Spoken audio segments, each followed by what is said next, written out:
यज्ञ अर्पण करतो आणि देवाला प्रार्थना करतो की पुन्हा एकदा पृथ्वीवर हिंदू हृदय सम्राट माननीय बाळासाहेब ठाकरेंना पाठवा. पुन्हा एकदा बाळासाहेब ठाकरे आपल्यामध्ये आले पाहिजे.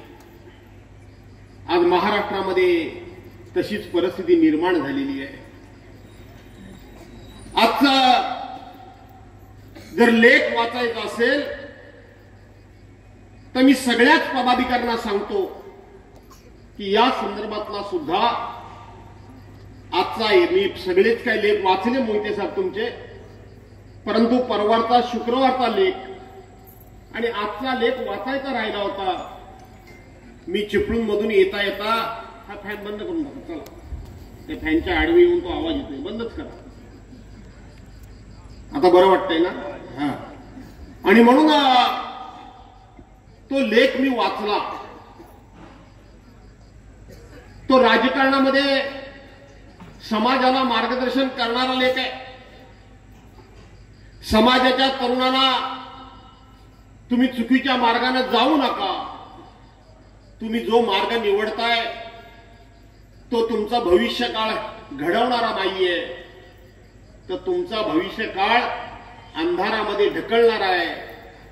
तुम्ही ज्या समाज नेत्यांच्या मागे लागला आहात त्यातून तुमचं काही भलं नाही, अशा पद्धतीचा जसा उद्बोधक आहे तसे 9-10 लेख त्यांचे त्याच पद्धतीचे आहेत. पण आजच्या लेखामध्ये हिंदू हृदय सम्राट शिवसेना प्रमुख माननीय बाळासाहेब ठाकरे यांचं महत्व आणि महती ही सुद्धा त्या लेखामध्ये अधोरेखित केलेली आहे. आणि म्हणून तो लेख वाचा.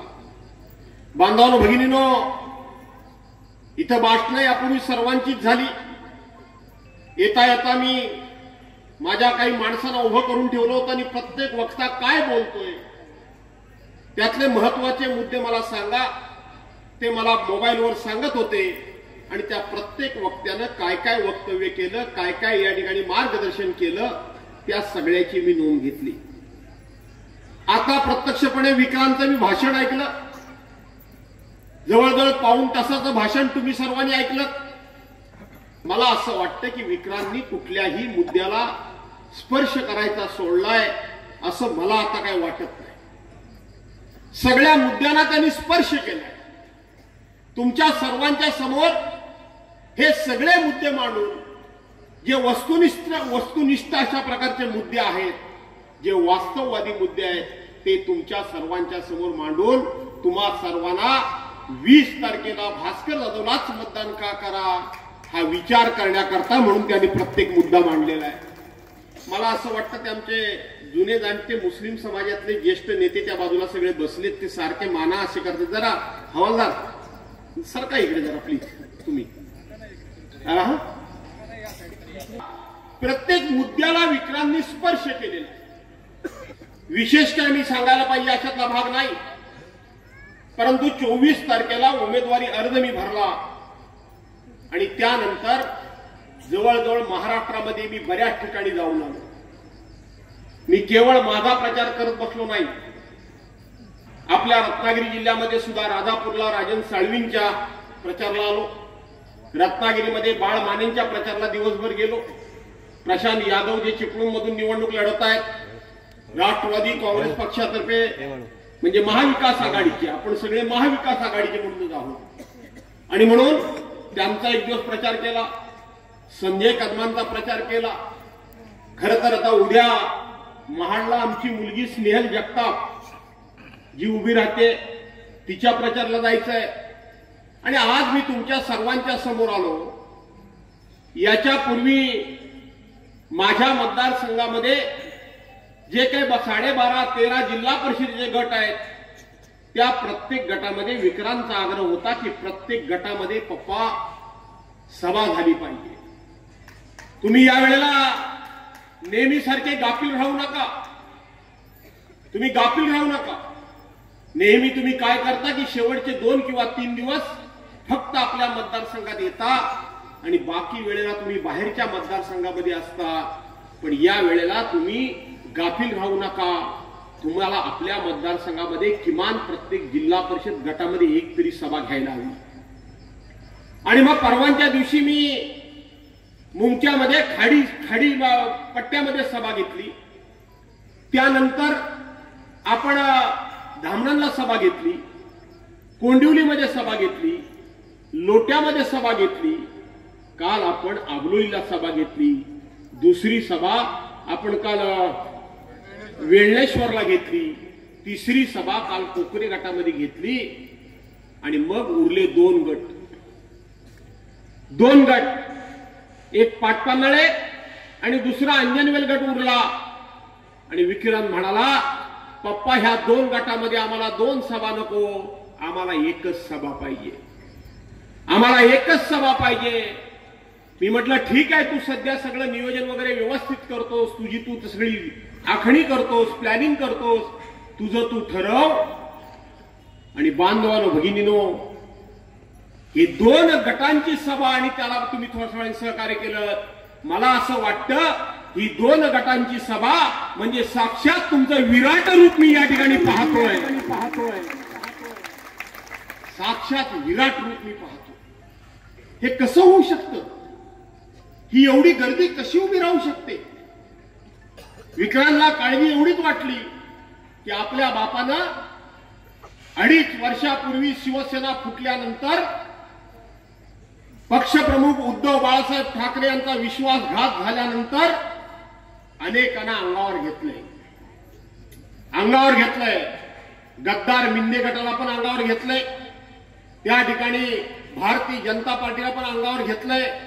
आणि अजित पवारांच्या बाबतीत कोण बोलत नाही, तर आपल्या बापानं पहिलं आव्हान दिलं, प्रसंगी अजित पवारांबरोबर सुद्धा 2 हात मी केल्याशिवाय राहणार नाही.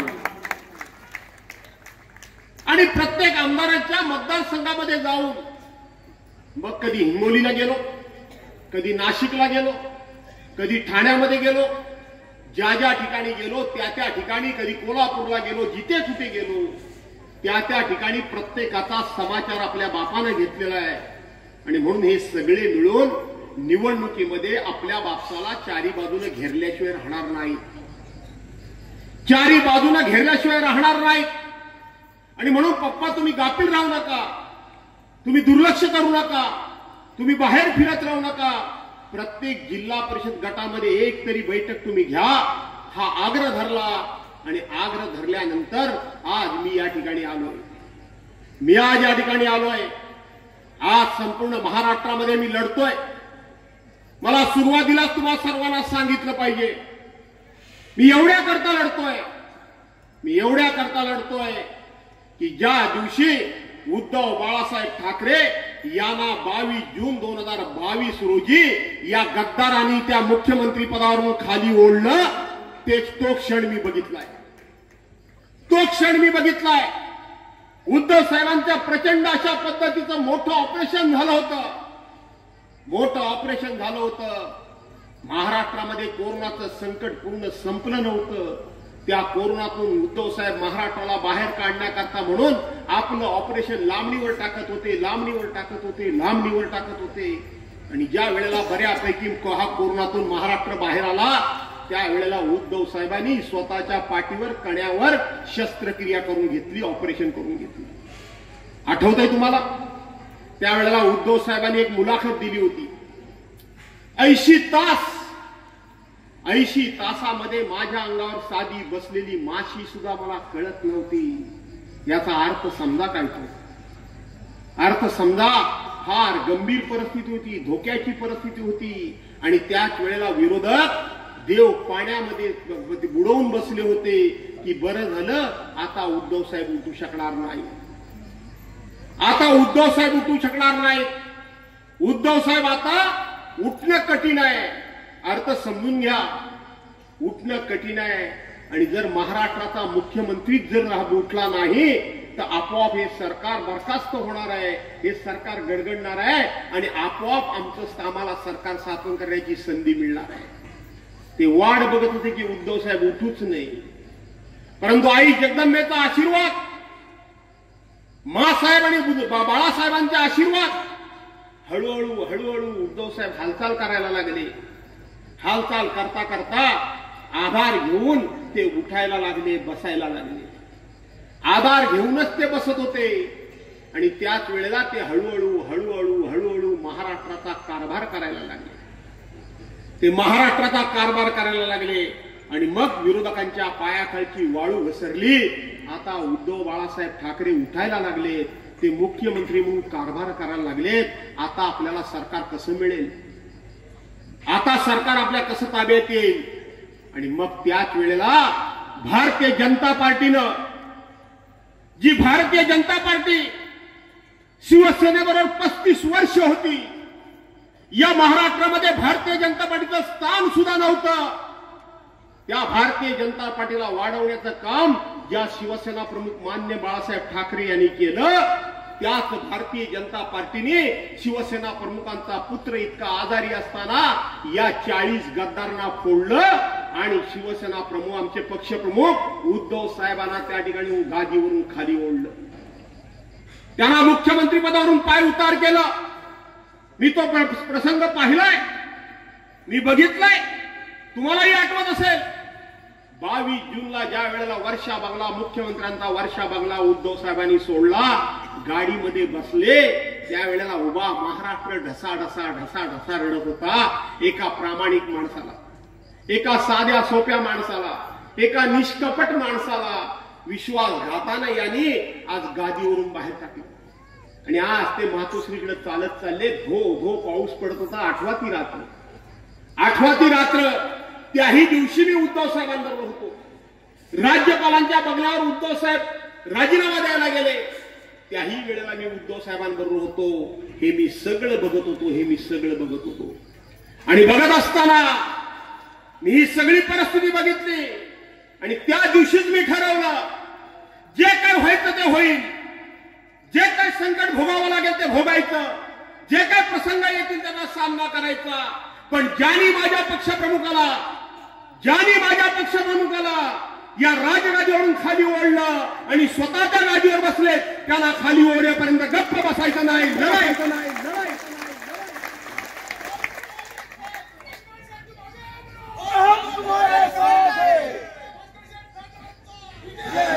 त्या दिवसापासून मी ठरवलं, मित्रांनो, लढाई जे काय व्हायचं ते होईल.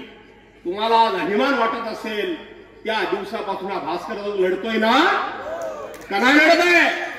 मला तुमच्याकडून आज शब्द पाहिजे. गप्प बसू नका. होय किंवा नाही, काही असेल ते सांगा. आपण लढतोय ना? महिलांनी पण माझ्या बोललं पाहिजे. आज आपण लढतोय, स्वतःच्या स्वार्थाकरता लढत नाही. ज्याचा विक्रांनी उल्लेख केला, नाना तऱ्हेचा छळवाद मांडला गेला, नाना तऱ्हेच्या चौकशा झाल्या, त्याचा मी उल्लेख कधी केला नाही. कारण मी जर उल्लेख केला असता तर माझ्या पाठीमागून असणारे सैन्य घाबरलं असतं. आमच्या सरदाराची ही परिस्थिती, तर आमचं काय? नाना तऱ्हेच्या चौकशा लागल्या, नाना तऱ्हेच्या सामान्यातल्या सामान्य माणसाला जेलमध्ये जावं लागलं. संजय राऊतांनी, आमचे नेते संजय राऊत यांनी 50 लाख रुपये आपल्याकडून, आपल्या मित्राकडून चेकनी घेतले आणि परत दिले. या एका मुद्द्यावर त्यांना जेलमध्ये टाकलं ना. अनिल देशमुख यांच्यावर खोटा 100 कोटी रुपये वसुलीचा आरोप केला. ज्यांनी आरोप केला त्यांनी शेवटी लिहून दिलं की माझ्याकडे कुठलाही पुरावा नाही, मी तो खोटा आरोप केला होता. तरी सुद्धा 14 महिने अनिल देशमुखांना जेलमध्ये जावं लागलं ना. नवाब मलिकांचा गुन्हा काय होता? नवाब मलिकांचा? ती प्रेस कॉन्फरन्स 8व्या नवाब मलिकांची, दिवाळीच्या अगोदर 2, 3, 4 दिवस नवाब मलिकांनी प्रेस कॉन्फरन्स घेतली होती आणि त्यांनी सांगितलं होतं, दिवाळी हा शुभ सण आहे, आनंद व्यक्त करण्याचा सण आहे. दिवाळी हा सर्वांना शुभेच्छा देण्याचा सण आहे. दिवाळी होऊन जाऊ द्या, तोपर्यंत मी गप्प बसतो. आणि दिवाळी नंतर देवेंद्र फडणवीसांच्या पापाचा बॉम्ब गोळा मी फोडतो. हे नवाब मलिक बोलले आणि अवघे 4 दिवस गेले आणि नवाब मलिकांना जेलमध्ये जावं लागलं. कुठल्या गुन्ह्याखाली माहितीये तुम्हाला? नवाब मलिकांच्यावर गुन्हा लावला की 1993 साली मुंबईमध्ये बॉम्बस्फोट झाले आणि त्या बॉम्बस्फोटाचे आरोपी त्यांची जमीन वगैरे दाऊद इब्राहिमची वगैरे त्यांची जमीन वगैरे ही नवाब मलिकांनी घेतली आणि नवाब मलिक त्यांचे भागीदार आहेत, ते देशद्रोही आहेत अशा प्रकारचा आरोप केला आणि त्यांना जेलमध्ये टाकलं. जेलमध्ये टाकलं. जवळजवळ 2 वर्ष ती जेलमध्ये सडली. त्या नवाब मलिकांकरता मी अनेक वेळा संघर्ष केला. घाबरलो नाही मी प्रश्न विचारला राज्यकर्त्यांना. अरे मुंबईमध्ये बॉम्बस्फोट झाले 1993 साली, त्यानंतर 95 साली तुमचं सरकार आलं, केंद्रामध्ये 96 साली तुमचं सरकार आलं, पुन्हा 2014 साली तुमचं केंद्रामध्ये सरकार आलं, पुन्हा तुमचं 2014 साली महाराष्ट्रामध्ये सरकार आलं. इतके वर्षामध्ये 93 ते 2022-20 पर्यंत तुम्हाला हे नवाब मलिक बॉम्बस्फोटातल्या आरोपींचे साथीदार होते हे तुम्हाला दिसले नाहीत काय? हे तुम्हाला कळले नाहीत का? 26-27 वर्ष तुम्ही त्या माणसाला देशद्रोहाच्या गुन्ह्याखाली आतमध्ये टाकलात. तुमची सरकार येऊन गेली, त्यांनी 4-5 वेळा निवडणुका लढवल्या, ते निवडून आले, ते 2-2 वेळा मंत्री झाले, तुम्ही त्याला या गुन्ह्याखाली आत टाकता. मी मी मी मी नवाब मलिकांची तळमळ बघितली, मी नवाब मलिकांचं दुःख बघितलंय. ते माझे मित्र आहेत, मला सांगताना कमीपणा वाटत नाही. सभागृहामध्ये त्यांची बाजू घेऊन कोणीही राष्ट्रवादीवाला बोलत नव्हता, पण भास्कर जाधव बोलत होता. त्यांचं मी दुःख बघितलंय. त्यांनी सांगितलं नवाब मलिकांनी की मला कुठल्याही गुन्ह्याखाली मोहन त्यांनी सांगितलं आत टाका, कायमचा जेलमध्ये मला सडवा, तुम्हाला वाटलं तर मला फाशी द्या, पण मला मी केवळ मुसलमान आहे म्हणून मला देशद्रोही ठरवू नका, मला देशद्रोही ठरवू नका. काय त्या माणसाच्या वेदना मी जवळून बघितल्या. मला फाशी द्या, पण मला मी मुसलमान आहे म्हणून मला देशद्रोही ठरवू नका. त्यांनाही 2 वर्ष जेलमध्ये राहावं लागलं. आज अजित पवारनी त्यांना पाठिंबा दिल्याबरोबर ते बाहेर आले. या सगळ्या पार्श्वभूमीवर भास्कर जाधव यांच्यावर तुटून पडतोय. त्याला आत तरी टाकला नसता असं वाटतं तुम्हाला? माझ्या चौकशा झाली नसतील असं तुम्हाला वाटतं? ED, CBI, NIA, income tax, आणखीन काय काय ते आहे त्या आहे ना, ते सगळ्या बाजूनं शोधकाम केलं नसेल असं वाटतं तुम्हाला? सगळ्या बाजूनं शोधकाम केलं, पण तुम्हाला अभिमान वाटेल की भास्कर जाधववर एवढाही भ्रष्टाचाराचा आरोप कोण करू शकला नाही. एवढाही भ्रष्टाचाराचा आरोप कोण करू शकला नाही. हा अभिमान तुम्हाला वाटतो का नाही वाटतो? अरे माझ्याकडे नैतिक अधिष्ठान आहे, नैतिक अधिष्ठान आहे. मला माहित आहे मी गुन्हा केलेला नाही, मला माहित आहे मी भ्रष्टाचार केलेला नाही. त्यामुळं यांच्या विरोधात लढताना तुमचा भास्कर जाधव कधी डगमगला नाही आणि कधी घाबरला नाही. आणि म्हणून विक्रांत मला विश्वास होता की आजही समाजामध्ये प्रामाणिकपणा, चांगुलपणा आणि चांगल्या गोष्टीला चांगला म्हणणारी माणसं आजही समाजामध्ये आहेत. मला माहित होती की मला चारी बाजूने घेरण्याचा प्रयत्न केला तरी माझी जनता माझ्याबरोबर उभी राहिल्याशिवाय राहणार नाही. हा माझा अंदाज ठरलाय ना? खरा ठरला. गुरुजी मी त्या दिवशी सांगितलं जर मला निवडूनच द्यायचं असेल, फक्त मला निवडून देऊ नका, मला निवडूनच जर द्यायचं असेल तर मला नुसता निवडून देऊ नका, किमान या सगळ्या शक्तीच्या विरोधात, या सगळ्या ताकदीच्या विरोधात 50,000 मतांच्या मताने मला निवडून द्या. द्याल ना? किमान 50,000 मतं मला जास्त हवेत, सन्मानजनक पाठवा. त्या विधानसभेमध्ये गेल्यानंतर लोकांनी तुमच्या भास्कर जाधवकडे बघितलं पाहिजे. उद्या महाविकास आघाडीच्या सरकारमध्ये अरे हा बाहेर येऊन उगा डरकाळी फोडत नाही, याचे लोक ह्याच्या पाठीशी उभे आहेत म्हणून हा डरकाळी फोडतो. तर राज ठाकरे येऊन गेले, माझ्याबद्दल काही एक शब्द बोलले काय रे भावनो? बघितलं बोलले. काल मुख्यमंत्री आले. आज मला जास्त बोलायची इच्छा होती, विक्रांत पण जास्त बोलला त्यामुळे बोलत नाही. बोलू काय, जरा कंटाळल्यावर नाही ना? मला खरंच आज जास्त बोलायची तुमच्याशी इच्छा आहे. सगळ्या विषयावर बोलू काय का बाळांनो? या हेदवीच्या या हेदवीच्या सरपंच मोरे नको म्हणतात.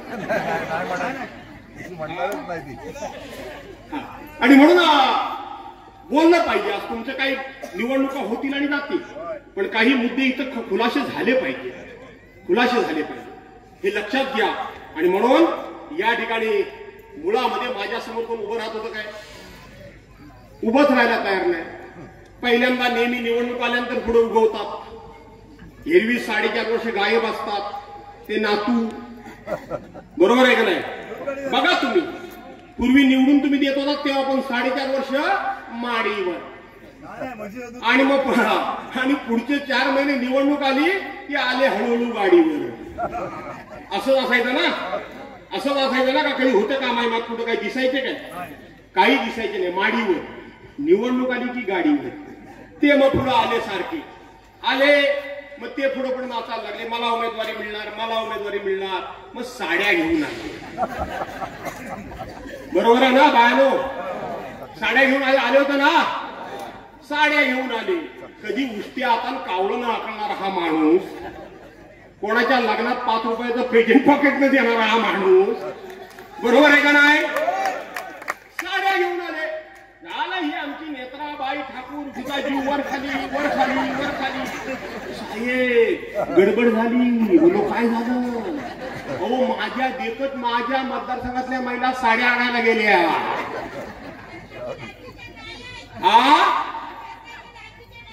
शाबास, आणले. ती पण दाखवायला आणले, ताई साडी आणले दाखवायला. म्हणून म्हटलं जरा बोलू ना तुमची शासबाराची वेळ. अरे साड्या आणायला गेले.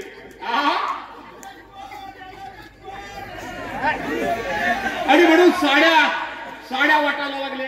बोर्ड काय लावले? बोर्ड काय लावले? पैठणी. पैठणी ते आमच्या शिवसेनेचे नेते आदेश भाऊजी, त्यांचं ते पैठणी काय, त्या कार्यक्रमाला नाव काय? Home minister. एवढा मोठा बोर्ड दिला, होम मिनिस्टर. आणि मग हे आले. त्या साड्या घेऊन हा माणूस कधी नव्हे तो, अरे ते काढून ठेव आपल्या हे घे मोबाईल याच्यामध्ये, समीरच्या ह्याच्यामध्ये क्लिप आहे. तर ते साड्या वाटायला लागले. मग स्वतः असं करत खांद्यावर टाकायची, ती जरा काय तो साईडची किनार इकडे तिकडे झाली की ती सारखी करायची. आईला बोला हा नातू हा साड्या देतोय. झालं साड्या वाटेपर्यंत त्यांचे अध्यक्ष अरे कोण निलेश सुरे काय पडतोस साला तो काय, त्याचं काय घेऊन घातलं तुम्ही. आणि म्हणून त्यांचे अध्यक्ष रावसाहेब दानवे माजी अध्यक्ष, माजी रेल्वे मंत्री, त्याने कुठेतरी बघितलं हा नातू कुठेतरी साड्या वाटतो काढते. आणि ते नातू बघितलं आणि मग ते त्यांच्या मराठवाड्याच्या भाषेमध्ये बोलले, साड्या काहून वाटतो. हे बघा, हे जरा ऐका तुम्ही. आज तुमचा वेळ घेतोच, मी पण आलो जरा रंगात. हे बघा काय बोलले ते. एक मिनिट ऐका जरा. बायका आमच्या आणि साड्याचं ज्या असा कोण स्वाभिमानी माणूस साडी घेणार आहे? बायका आमच्या आणि साड्या त्याच्या आहेत. मला नाही वाटत कोणी स्वाभिमानी माणूस त्याची साडी घेईल. आणि साड्या का वाटतो? एवढ्या वर्षात कधी वाटल्या नाही, आता कशा वाटणं चालल्या? लालूच दाखवून चालली का? कपडे लालूच दाखवून चालली. विकासाची कामं करा, विकासावर मतं घ्या, विकास करा, विकासावर कामं मतं घ्या. सुद्धा कसल्या मी आज सगळ्या साडीवाल्यांना बोलवलं, बोल आणल्याच साड्या. आता ते ताई बोलली नेसण्याच्या लायकीच्या नाही, धुतल्यावर चोता होतो चोता. आणि म्हणून मी सगळ्या साडीवाल्यांना बोलवलं. अरे भावा ही पैठणी ही किती रुपयाची ती सांग तरी मला. नातू एवढा नातूने खर्च केलेला नाही तो, ते रवीचा वाट. आणि म्हणून नातू झाले उदार काय ते मला माहिती आहे. आणि मग ही साडी केवढ्याची आहे ती सांग तरी. त्या 1 बघला, 2 बघितला, 3 बघितला. कोण म्हटले ओ साहेब ही पैठणीचा नाहीच आहे. अरे म्हटलं नाही कसा पैठणीचा बोर्ड नाही. म्हटली ही पैठणी नाही. मग या साडीची किंमत किती आहे असेल? तर कोण म्हणी 100 रुपये, कोण म्हणी 125 रुपये. काय म्हटले एवढ्या कमी कशी असेल? साहेब म्हटला खरं सांगू काय, ही 65 रुपयाला साडी मिळते, याला बाहेरनं खोका लावलेला प्लॅस्टिकचा, म्हणून ही 75-80 रुपयाला 100 रुपयाला गेली असेल. प्लॅस्टिकच्या खोक्यात होती का नाही? लोकांना फसवता काय? आणि म्हणून मग रावसाहेब दानवांचं त्या ठिकाणी आल्यानंतर साडी घेतली आणि नटू नटू करत नाटू गेली.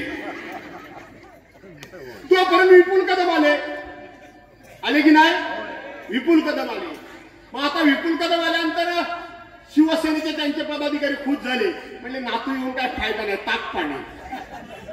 आता म्हणजे हा विपुल कदम आलाय, आता विपुल कदम भरपूर आपल्याला पैसे देईल, ते खुश.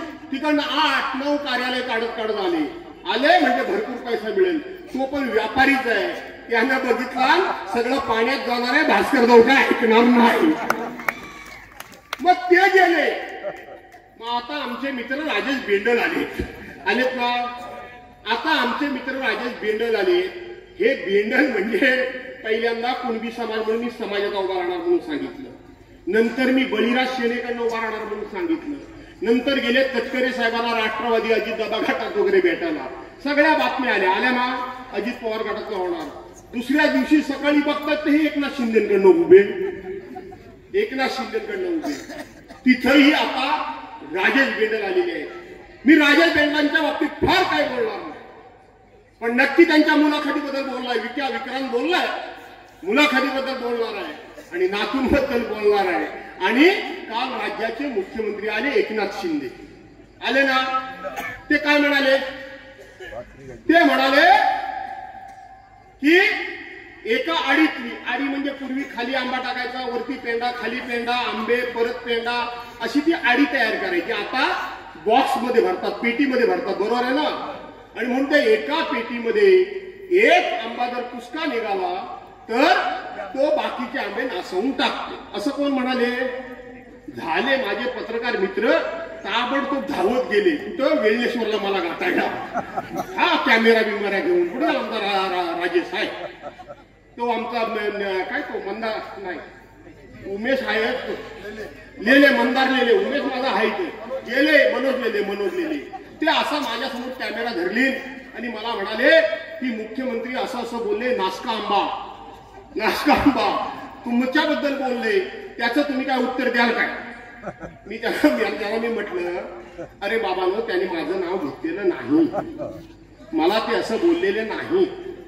ते नाश्ता आंबा बोलत असताना बाजूला विनय नातू बसले होते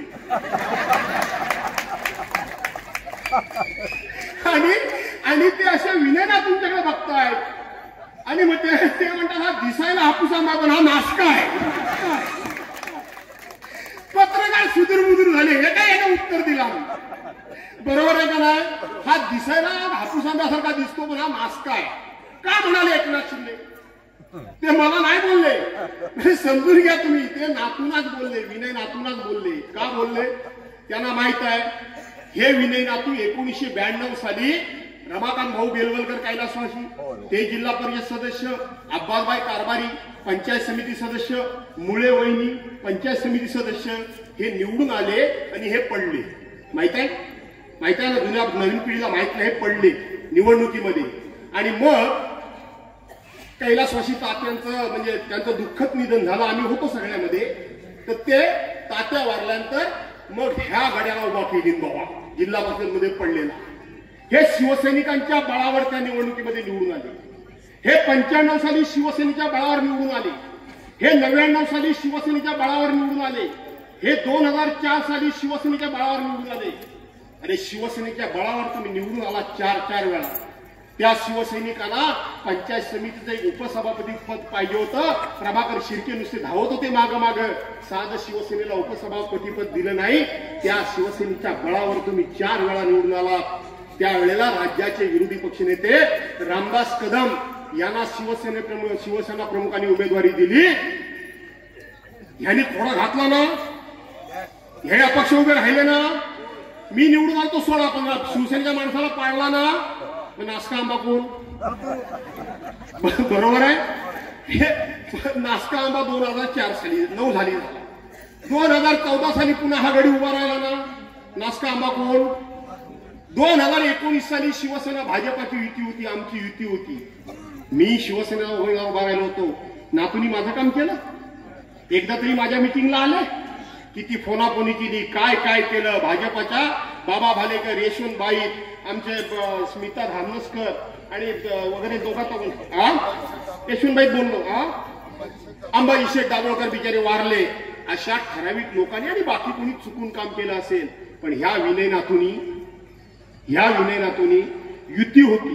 हे युतीचा धर्म सांगतात. हे युतीचा धर्म सांगतात. ह्यांना फक्त स्वार्थाचा धर्म माहिती आहे, युतीचा धर्म यांना कधी माहित नाही. आणि ह्यांनी मेसेज पाठवला, कमळ समजून घड्याळाचं बटन दाबा युती असताना. आणि या सगळ्या प्रवासामध्ये एकनाथ शिंदे हे उद्धव साहेबांच्या आणि बाळासाहेबांच्या सेनेतच होते की नाही. त्यामुळं आज ते नातू त्यांच्याबरोबर असल्यामुळे त्यांना डायरेक्ट काय बोलू शकत नाही. पण त्यांना माहित आहे हा नासकाच आंबा आहे, हा नासका आंबा आहे. मला नाही बोलले, त्या विनय नातूलाच बोलले हा नासका आंबा आहे. दुसरं काय बोलले रे? काय ते नाही ते भाकरी करपली नंतर, पण आणखीन काहीतरी नातू बद्दल बोलले. ते सगळं नातूला बोलले. दुसरं काय तो पत्रकार मला विचारायला लागले की ते म्हणाले भाकरी करपली ती परतायला हवी. आता पत्रकारांना काय माहित मी किती तयारीच आहे. म्हटलं अरे भाकरी करपली ती परतायला पाहिजे, याचा अर्थ जे सरकार आहे त्याला बदलायला पाहिजे. बरोबर आहे की नाही? असा सुद्धा अर्थ होतो की नाही? काय पाहून खरं आहे का नाही? जे सरकार आहे त्याला बदलायला पाहिजे. आणि म्हणून एकनाथ शिंदेना कळून चुकलंय.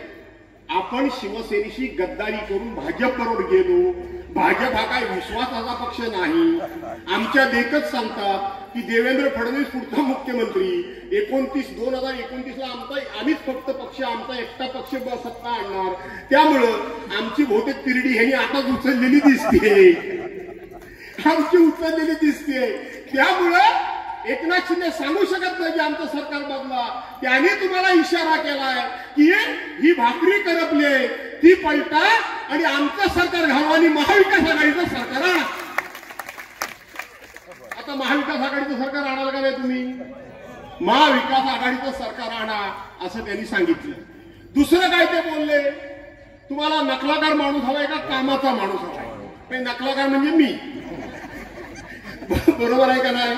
आता मला सांगा, त्यांच्या बाजूला राजेश बेंडल उभे होते.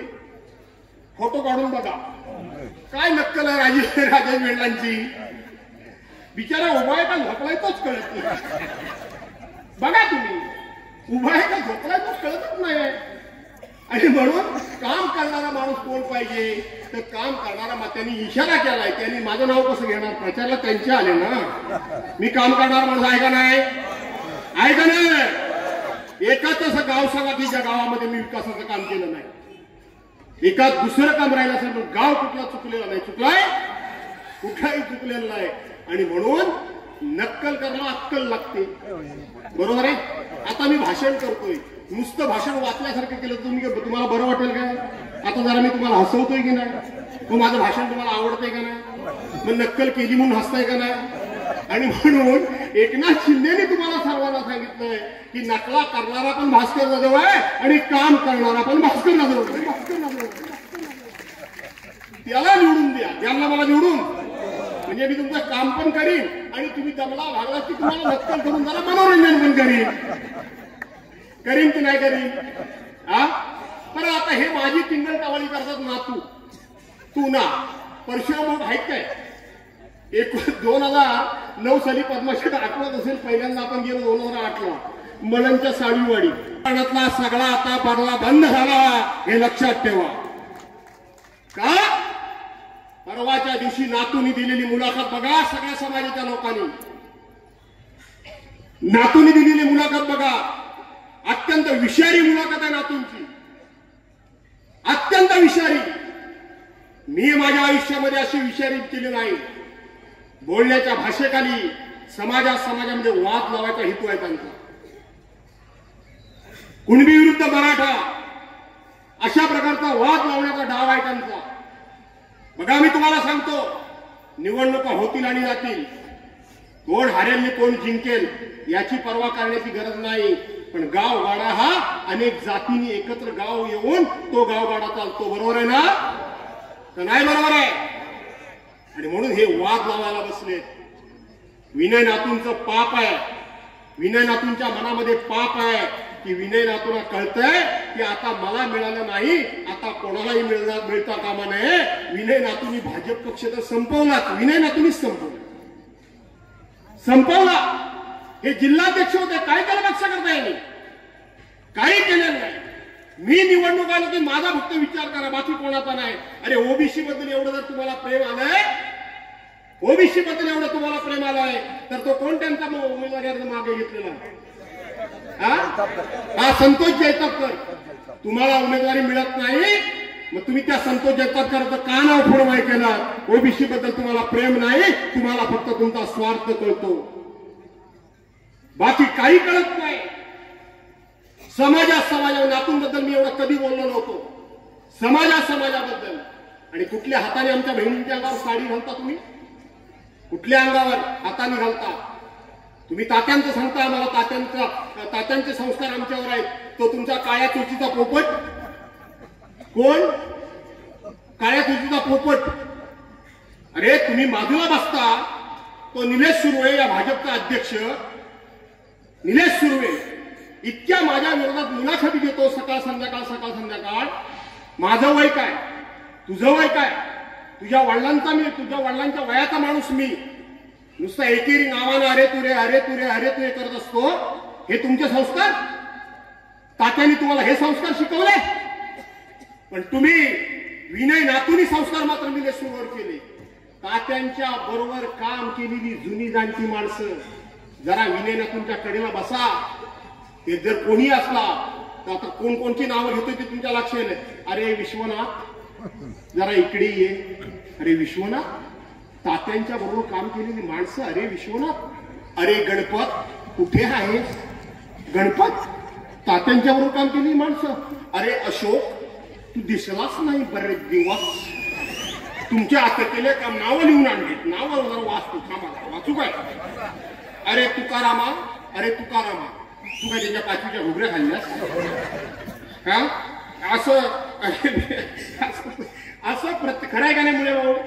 अहो हा विनय नातू आज मी पहिल्यांदा अहो हा म्हणतोय. मी यांना नेहमी अहो जाऊ बोलतो.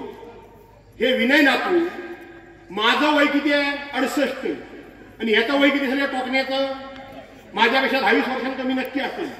सभागृहामध्ये अरे भास्कर जरा तू एक काम कर. हा काय म्हणताय साहेब?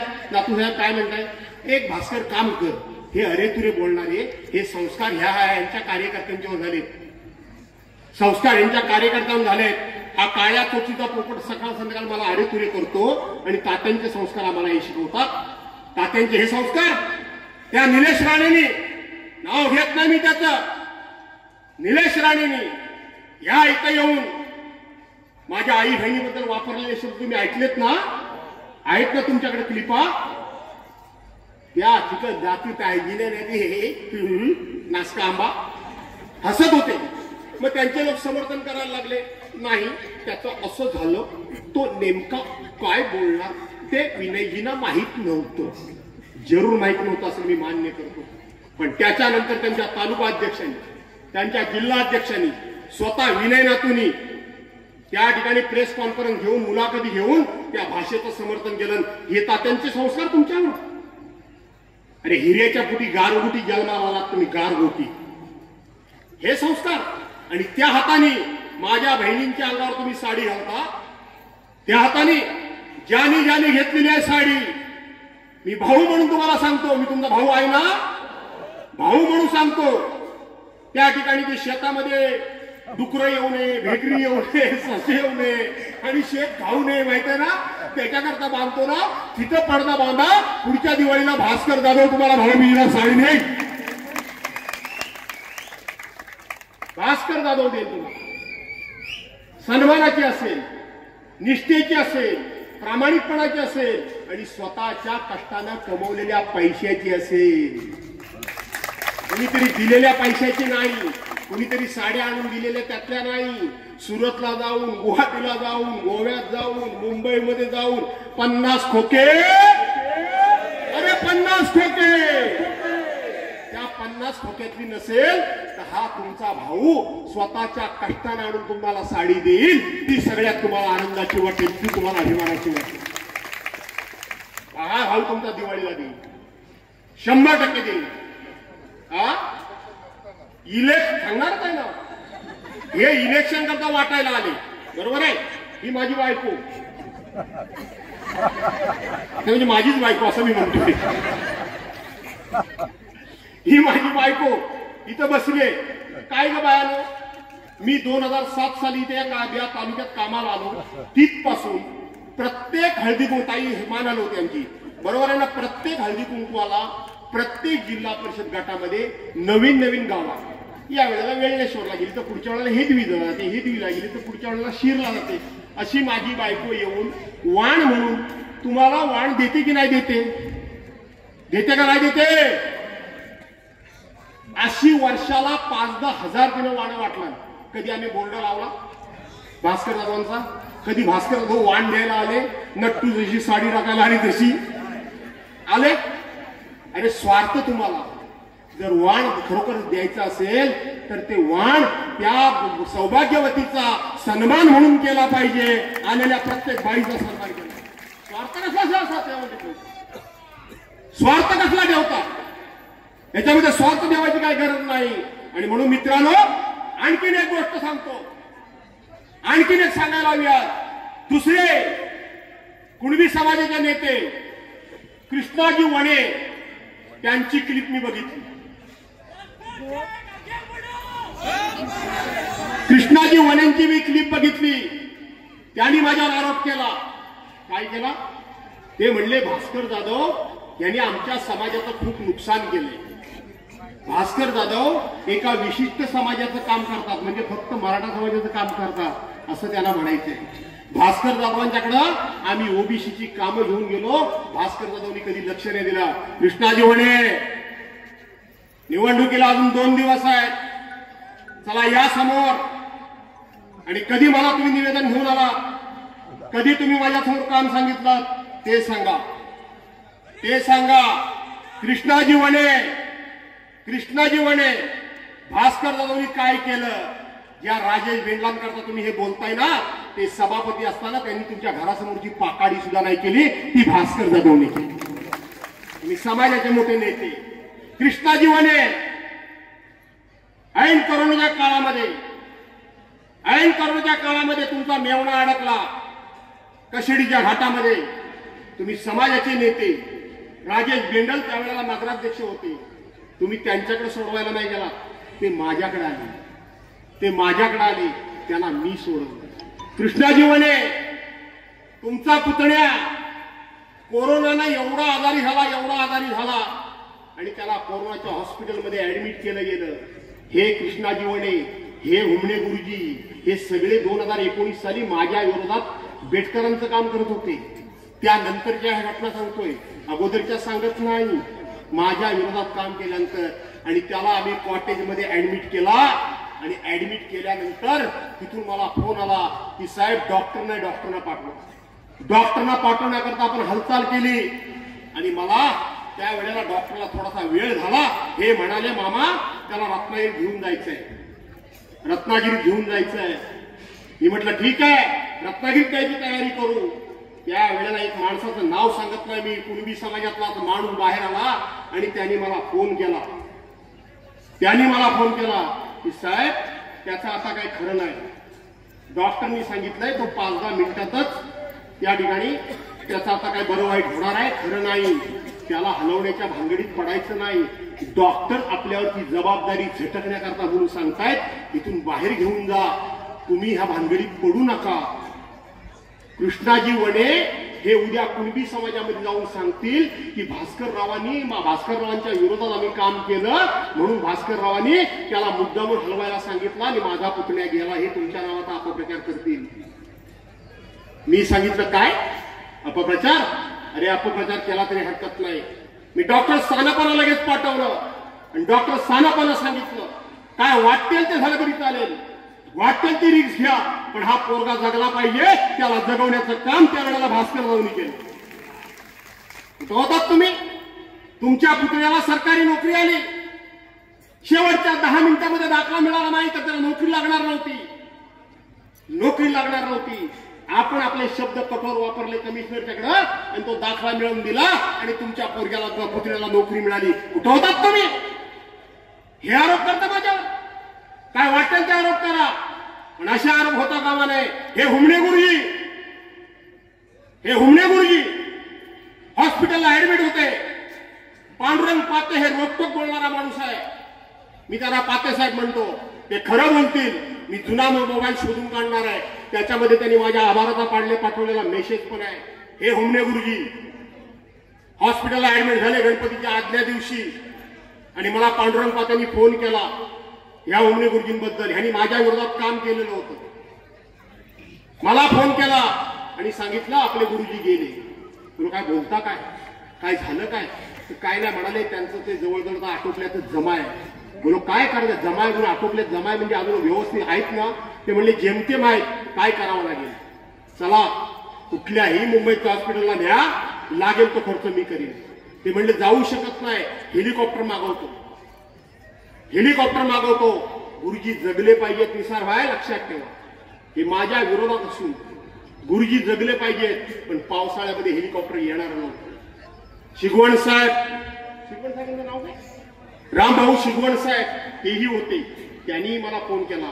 मी डॉक्टरला सांगितलं की डॉक्टर काय वाटेल ते झालं तरी चालेल, गुरुजी जगले पाहिजे. ते म्हणाले ऑपरेशन तातडीने करावं लागेल, आमच्याला खात्री नाही, पण उद्या कमी जास्त झालं तर हे लोक मला सोडणार नाहीत आणि म्हणून हे सही कोण करायला तयार नाहीत. मी डॉक्टरना सांगितलं माझ्यावर ब्लेम आला तरी चालेल, पण गुरुजी जगले पाहिजेत, सही मी करायला तयार आहे आणि गुरुजींना जगवण्याचं काम आपण केलं. कोणाच्या विरोधात बोलता तुम्ही? थोडी तरी जाण आणि जाणीव ठेवा. मी कधी काढलं नाही, काढत नाही. मला जातीवादी बोलता, मला जातीवादी बोलता. बाकी सगळं मी सहन करेल. अरे ते स्नेहावरण्य बसल्यात, या नगराध्यक्ष झाल्या माझ्या जातीचे, या मुळेबाई झाल्या माझ्या जातीचे, ह्या नेत्रा ठाकूर झाल्या माझ्या जातीचे, हे स्नेहा भागडे झाल्या माझ्या जातीचे, हे विलास वाघे झाले माझ्या जातीचे. कोण आहे माझ्या जातीचा? हा सुनील पवार बेलदार समाजाचा माणूस त्या उपसभापती झाला, तो माझ्या जातीचा आहे. जाती निवडणुकीमध्ये जातीपातीचं राजकारण तुम्ही करता. मी मगाशी म्हटलं की निवडणुका होतील आणि जातील, पण समाजाचं विघटन होता कामा नये. माझ्या जातीचा कोण कोणाचं नाव घेऊ? तो सुरेश सावंत बौद्ध समाजाचा माणूस माझ्या विरोधात निवडणूक लढवली, त्याला आपण उपसभापती केला. तो काय माझ्या जातीचा आहे? हा फक्त जातीचा फक्त सुनील जाधव एक मराठा समाजाचा फक्त उपसभापती केला 1 सव्वा वर्ष करता. त्यालाही न्याय नाही द्यायचा, त्याला न्याय नाही द्यायचा. छोट्यातले छोटे समाज आहे, हा मोहन गवळी समाजाचा आहे. त्या समाजाला कधी वाटत नाही की आम्हाला ही पदं मिळाली पाहिजेत म्हणून? ही माझी चूक आहे. जातीवर आरोप करता. आज सांगतो गुरुजी तुम्हाला, आज सांगतो म्हणे तुम्हाला, आज सांगतो पांडुरंग पाते तुम्हाला, समाजाचा वाटोळ तुम्ही लावताय. निवडणुका होतील आणि जातील, समाजाच्या तरुणांनी ऐकून ठेवावं. आहे सीताराम ठोंबरे कुठे गेले? पांडुरंग कापले कुठे गेले? भाषण केलं ना तुम्ही? काय माझ्या जातीच्या? पण मी जात कधी बघितलं नाही, सगळे माझ्या जातीच्या मी नेहमी मानत आलो. समाजाचा वाटोळा लावताय. गुरुजी तुम्ही समाजाचे अध्यक्ष होता, तुम्ही अध्यक्ष होता, तरी सुद्धा समाज जास्त असून लोकांनी तुम्हाला 2-2 वेळा पाडलं. माझ्यामुळे तुम्हाला लोकांनी निवडून दिलं. पाडलं. तुमचे डोळे उघडणार कधी? राजू बेंडल, अरुण रहाटेंच्या विरोधात तुम्ही पराभूत झाला. तुमचे डोळे उघडणार कधी? तुमचे डोळे उघडणार कधी? मी टाहो फोडून सांगतोय की जो कोणी उभा इच्छुक राहिला असेल त्यानं कुठल्या समाजामध्ये जन्माला येतो ते त्याच्या हातात नाही, पण त्याने असा आदर्श निर्माण करावा, समोर बसलेल्या कुठल्याही जाती धर्माचे लोक असतील त्यांनी गर्वानं सांगितलं पाहिजे हा माझ्या जातीचा माझा आमदार आहे. मला शिकवता, कोणाला शिकवता या गोष्टी? निवडणूक होईल आणि जाईल. आलतू फालतू आरोप सहन करणार नाही. राजेश बेंडाल तुम्ही काय म्हणताय? तुमचं व्हिजन नि फिजन. 5 वर्ष तुम्ही जे पंचायत समितीमध्ये होतात, उपसभापती होतात, सभापती होतात, एक काम केलं तर का गावात सांगत नाही? नगराध्यक्ष 5 वर्ष होते म्हणजे 10 वर्ष पदावर होते ना. सभापती म्हणजे आमदाराच्या नंतर सर्व अधिकार सभापतीला असतात. हा गडी कुठल्या गावात दिसला काय? दिसला? खरी गोष्ट आहे. ते काम सांगा कृष्णाजी वळे त्यांचं, जातीचं बोलू नका. मी आज सांगतो ह्या राजेश बेंडलनी स्वतःचा घात कसा करून घेतला. पंचायत समितीला आम्ही यांना उभं केलं. ते पद्माशर आरेकर आहेत आणि प्रत्येकावर मी जबाबदारी दिली, कारण मी जिल्ह्याचा पालकमंत्री होतो. मला संपूर्ण जिल्हा फिरायचा होता आणि शेवटच्या दिवशी मी इथं आलो. इथं खाली गेलो नवानगरला. तिथं आम्ही स्वरांगी पड्याल नावाची भोई समाजाची एक मुलगी आम्ही उभी केली होती. मी तिथं गेलो, सगळे लोक एवढं तोंड पाडून चेहरा पाडून उभे होते. काय झालं म्हटलं, साहेब तुम्ही राजेश बेंडाल यांच्यावर जबाबदारी दिली, आम्हाला मदत तर काहीच केली नाही, पण साधी आम्हाला डमी मतपत्रिका सुद्धा दिलेली नाही. उद्या मतदान आहे. म्हटलं अरे काय झालं? मी ताबडतोब माणसं पाठवली, पण मला माझ्या लक्षात आलं होतं की आपला गेम गेला हातातून. आणि त्यानंतर हे सगळे निवडून आले आणि ह्याच ग्वागर बाजारच्या इथं मी थोडासा राजेश बेंडलवर चिडलो. मी चिडतो नेहमी. राजेश बेंडलवर चिडलो. का रे तुला म्हटलं काय काम करायचं? आता मी तेव्हा तुम्हाला जर काम आता उमेदवाराला अवजवळ बोललं पाहिजे, नाही तर उद्या समाजातले लोक आमच्या नेत्याला कमीपणा केला, अरे तू रे बोलले, असं भांडवल करतात. मी थोडं राजूभाऊ बेंडलांच्यावर भडकलो. मला तर आठवतो क्षण. आणि राजू बेंडल असे माझ्या अंगावर गुरगुरले 2 पावलं माझ्या अंगावर ते चालू नाही. मला आठवतंय की हुमणे गुरुजींनी त्याला पटकन मागे घेतलं. काय बोलताय तुम्ही? मग अमुक काय करता? अरे म्हटलं पाळलीस तू एका गरीब बाईला, तिचा पराभव केलास तू. तुला करायचं नव्हतं तर मला सांगायचं. ज्या दिवशी राजू बेंडल माझ्यावर गुरगुरले त्या दिवशी मी ठरवलं की बापानं आपली चप्पल मुलाला झाली की त्यांनी मुलाच्या पुढे वटवट करायची नसते. हाच्या समोर मला वटवट करून चालणार नाही. तिथंच तुझं वाटोळ्याला सुरुवात झाली. तिथंच हे पांडुरंग कापले 2-2दा निवडून आले, या मुळेबाई 2-2दा निवडून आल्या, या नेत्रा ठाकूर 2-2दा निवडून आली, आणि कोण आली? तुम्ही एकदाच फक्त निवडून आला. आज सुद्धा राजू बेंडल सावध व्हा. मी आज सांगतो तुम्हाला, या निवडणुकीच्या मी जिंकणारच आहे आणि पुढच्या वेळेला तुम्हाला माझ्याबरोबर यावंच लागणार. ज्यांनी म्हणून 1992 सालापासून माझ्या विरोधात निवडणूक लढवली सुधाकर भाऊ, ते पुढच्या निवडणुकीला माझ्याबरोबर आले. तुम हम साथ आहे. आता गेल्या वेळेला बेटकरांनी निवडणूक लढवली. विचारा ह्या मोहनला. आता म्हणजे ते सुद्धा आता सांगायला आले. त्यांनी फोटो काढून दिलाय. भास्करराव हम तुम्हारे, तेव्हा राजू बेंडल तुम भी हमारे साथ आहात. दुसरा पर्याय काय नाही. तुमच्याबद्दल हुमणे गुरुजींचं मत काय ते मला माहिती आहे. कधी घेतलं पांडुरंग आपलं? तुम्ही लावतात. यांना कधी घेतलं गुहागर बाजारात? यांना कधी घेतलं पतपेढी? बेंडल घराण्याबद्दल हुमणे गुरुजींचं मत काय ना ते माझ्याशी अनेक वेळा बोललेले आहेत. मला माहिती आहे. माझ्यापासून नाही, ह्यांच्यापासून सावध. स्मृतीने वेगळा करायचे, काय काय बोलायचं ते मला चांगलं माहिती आहे. मी राजू बेंडलला पुढे आणण्याचा प्रयत्न केला तेव्हा हे मला काय सांगायचं ते मला चांगलं माहिती आहे. मी सांगत नाही, पण आता सुद्धा राजू बेंडल तुम्हाला सांगतो. बेंडल साहेबांना एकदा उमेदवारी मिळाली आणि बेंडल साहेबांना उमेदवारी मिळाल्यानंतर 88-89 ला लोकसभेची निवडणूक आली. मी इथं नव्हतो, पण माझ्याकडे इतिहास प्रत्येकाचा असतो. 88-89 ला त्या ठिकाणी लोकसभेची निवडणूक आली. हुसेन दलवाई चिपळूणचे खासदारकीला उभे राहिले आणि त्याच्या विरोधात मला वाटतं तात्यासाहेब नातू उभे राहिले. तात्याच असतील ना? तात्यासाहेब उभे राहिले. भाजप म्हणजे कटकारस्थानी पक्ष आहे. भाजप म्हणजे कपटबुद्धीचा पक्ष आहे. बेंडल साहेबांना त्या बूथवर बोलवलं. या बेंडल साहेब बसूया, तुम्ही आम्ही एक सगळं असं. ते बिचारे बसले आणि बसल्यानंतर त्यावेळेला आतासारखे प्रत्येकाच्या हातामध्ये मोबाईल नव्हते. फोटो काढायची सोय नव्हती. त्यावेळेला लिहायला जास्त कोणाला येत होतं? भाजपवाल्यांना. बाकी कोणाला लिहिता वाचता येत होतं? लक्षात घ्या डाव काय होता तो. त्यावेळेला काँग्रेसचे लोक आले आणि त्यांनी बघितलं तात्यासाहेब नातू आणि कोण भाजपाले वगैरे असतील, तात्या असतील किंवा ते हो, आणि बेंडल साहेब एकत्र बसलेले होते. लक्षात घ्या. आणि दुर्दैवानं त्याच वेळेला गुहागर मधून हुसेनभाई दलवाईला मतदान कमी पडलं. याच भाजपवाल्यांनी ते गपचूप काढलेले फोटो, त्याच्या खाली पत्र लिहिलं. कोणाला येत होतं बाकी पत्र लिहिलं? मोहिते साहेब पत्र लिहिलं आणि काँग्रेस कचेरीत पोच ह्यांनी केलं. यांनीच त्यांच्या बूथवर बसवलं आणि यांनीच त्यांचे फोटो काढले आणि पत्र काँग्रेस कचेरीत पाठवलं. पुढच्या वेळेला जेव्हा पुन्हा तिकीट द्यायला वेळ आली बेंडल साहेबांना, त्यावेळेला काँग्रेस पक्षाने सांगितलं की तुम्ही भाजपवर हात मिळवणी केली होती, तुमचं तिकीट कट, आणि केशवकर साहेबांना तिकीट दिलं. हे कपटी आहेत, कपटी. हे कपटी आहेत, हे कलुषा कब्जी आहे. लक्षात घ्या. मी काय सांगतोय, निवडणूक होईल आणि जाईल.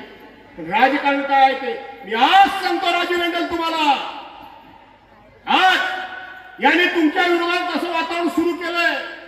खरं तरी ह्यांच्या विरोधात बोललं नाही पाहिजे, पण तरी मी मगासपर्यंत सांगतोय, निवडणुकीकरता मला समाजामध्ये फूट पाडायची नाही. ह्यांनी सांगायला सुरुवात केलंय की आज हे जर काँग्रेस ह्याचे बेंडलांचे प्रचार करणारे कुणबी समाजाचे नेते सांगत असतील की समाज म्हणून समाजाचा आमदार निवडून आणा, तर उद्या जर समाजाचा आमदार निवडून आणला तर ग्रामपंचायतीमध्ये आम्हाला कुठं स्थान आहे? पंचायत समितीमध्ये आम्हाला कुठं स्थान आहे? जिल्हा परिषदेमध्ये छोट्या छोट्या समाजाला कुठं आम्हाला स्थान आहे? हे ह्यांनीच सुरू केलंय, मी नाही केलंय. मी जातीपातीच्या विरोधात नाही कोणाच्या. मी तर छोट्या छोट्या समाजाला संधी देणारच आहे. आणि म्हणून राजेश बेंडल, तुमचा घात ठरलेला आहे. तुमच्या समाजाचे नेते तुमचा घास करणार आहेत आणि हे भाजपवाले सुद्धा तुमचा घात करणार आहेत. तुम्हाला ही निवडणूक झाल्यानंतर माझ्या बरोबरच यावं लागणार आहे. मी तुमच्या स्वागताला तयार आहे. पण ह्याला विचारू ना बाकी सर्वांना, कारण काही कामाचा नाही ना, बिनकामाचा. सभापती म्हणून काही काम केलं नाही, नगराध्यक्ष म्हणून काही काम केलं नाही, तर बघूया आपल्या तालमीत गडी आला तर काहीतरी करता येईल. आणि म्हणून मित्रांनो, भरपूर काय बोलण्यासारखं होतं आणि भरपूर काय बोललो. 9:15 वाजता आले. 20 तारखेला आपल्याला एक पवित्र काम करायचंय. मी मगाशी सांगितलं की माझ्या पक्षप्रमुखाला ज्याने खुर्चीवरून खाली ओढलं त्यांना खुर्चीवर ओढीपर्यंत लढाई करायची आहे. आणि त्यांना खुर्चीवर ओढण्याकरता एक आमदार हा निवडून गेला पाहिजे महाविकास आघाडीचा. बरोबर आहे ना? आणि म्हणून तुमचं एक मत मला मिळालं पाहिजे. मिळेल ना? आता ह्या सगळ्या बसल्यात तर लाडक्या बहिणी कोणाच्या? माझ्या का बायांनी? त्यांच्या. माझ्यात ना ग ते ताई, माझ्यात ना? त्यांच्या नाही ना? हा शाबास, तुम्हीच माझ्या खऱ्या लाडक्या बहिणी. तुम्हाला अभिमान आहे. आमचा भाव कर्तृत्ववान आहे, गरीब असला तरी कर्तृत्ववान आहे ना? बहिणीला भाव कसा पाहिजे? अरे बहिणीचं आणि भावाचं नातं म्हणजे काय? असं काय साखळीनं बांधतात काय? साखळदंडानं बांधतात? एका साधा राखीचा दोरा असतो, साधा. बरोबर आहे ना? साधा दोरा असतो, पण दोरा साधा असला तरी त्याच्यामध्ये विश्वास असतो, प्रेम असतं. विश्वास असतो, प्रेम असतं, आणि ते प्रेम तुमचं माझ्यावर आहे. म्हणून माझे आता शेवटचा प्रश्न विचारतो, मी थांबवतो. सगळ्यांनी मात्र एका सुरात द्या. माझी निशाणी